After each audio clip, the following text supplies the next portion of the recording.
Hi everyone, in front of me I've got HOTWAV Note 12 and let me share with you how to clear the browser on this device. So first of all, we have to open our browser, and in my case it will be Google Chrome, but no worries if you're using any other browser, and then you will be able to still come up with the idea what to do in that based on this video, because this operation looks pretty similar in all commonly used browsers. So let me enter the Google Chrome as it is my browser, and then tap on the three dots icon in the right upper corner. We have to enter the history, so let's tap on it, and as you can see, this is the list of all previously visited websites.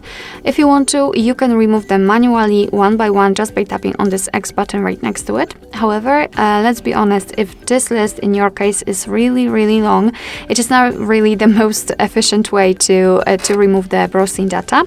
So simply tap on this option, which is at the top. It is also pinned to the screen. Simply tap on clear browsing data, and here we've got some basic options which are marked by default, and some advanced one like saved passwords, autofill from data, and site settings.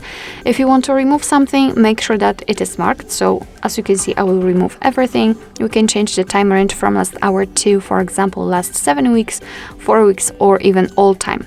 So simply pick the option, make sure that it has been applied, and tap on clear data. And as you can see, the history is empty right now, which simply means that we just successfully removed everything from the history. Alright, so that will be all. Thank you so much for watching. I hope that this video was helpful, and if it was, please hit the subscribe button and leave the thumbs up.